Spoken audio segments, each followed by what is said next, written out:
गुजरात के नर्मदा जिला के केवड़िया में आदिवासी युवकों के श्रद्धांजलि कार्यक्रम को अनुमति नहीं देने पर चेतर वसावा ने नया रास्ता अपनाया। केवड़िया के पास बन रहे ट्राइबल म्यूजियम की कार्यवाही के दौरान ठेकेदार के लोगों ने दो स्थानीय आदिवासी युवकों को चोरी की आशंका से पीटा था, जिसमें दोनों की मृत्यु हो गई। इस मामले आम आदमी पार्टी और कांग्रेस समेत के विपक्षी दलों ने आज मंगलवार को केवड़िया बंद का ऐलान किया था और मृतकों को श्रद्धांजलि देने का कार्यक्रम आयोजित किया था, लेकिन उससे पहले ही चेतर वसावा को घर पर नजर कैद कर लिया गया।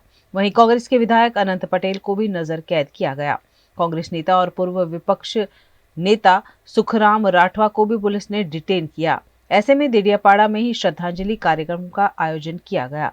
मृतकों की तस्वीर लीमड़ा चौक पर रखकर उन्हें श्रद्धांजलि देते हुए उन्हें न्याय दिलाने की मांग की। इस दौरान समूचे नर्मदा जिला में चुस्त पुलिस बंदोबस्त तैनात कर दिया गया।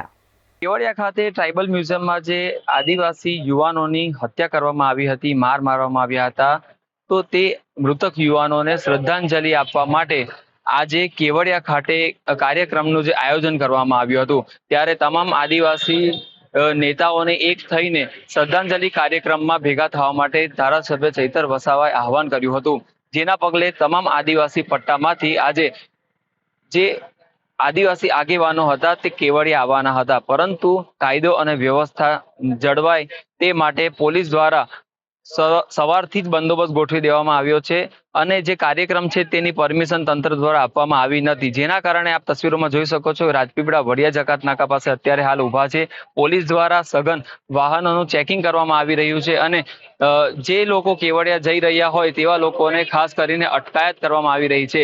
તો જે પ્રમાણે જે મોટી સંખ્યામાં આજે કેવડિયામાં આદિવાસી સમાજના લોકો જે ભેગા થવાના હતા તે પ્રમાણે તંત્ર દ્વારા પરમિશન આપવામાં આવી ન હતી, જેના કારણે પોલીસ તંત્ર પણ સાબદું બન્યું છે અને જે આદિવાસી આગેવાનો છે તેમની અટકાયત કરી લેવાઈ છે અને તેમને કેવડિયા જતા રોકવામાં આવી રહ્યા છે। ધારાસભ્ય ચૈતરભાઈ વસાવાની દેડિયાપાડા ખાતે જ પોલીસે અટકાયત કરી દીધી હતી, તો ધારાસભ્ય રોષે ભરાયા હતા અને ત્યાં જ તેમણે શ્રદ્ધાંજલિ કાર્યક્રમ કર્યો હતો। ત્યારે કહી શકાય કે જે પ્રમાણે જે કેવડિયા ખાતેનો જે કાર્યક્રમ હતો તેના અનુસંધાને નર્મદા પોલીસ સાબદી બની છે અને જે પ્રમાણે જે વાહનોનું સઘન ચેકિંગ કરવામાં આવી રહ્યું છે અને કાયદો અને વ્યવસ્થા જળવાય, પરિસ્થિતિ બગડે નહીં તેની પોલીસ દ્વારા ખાસ કાળજી રાખવામાં આવી રહી છે। જુનેદ ખત્રી, BNN ટીવી સાથે, નર્મદા।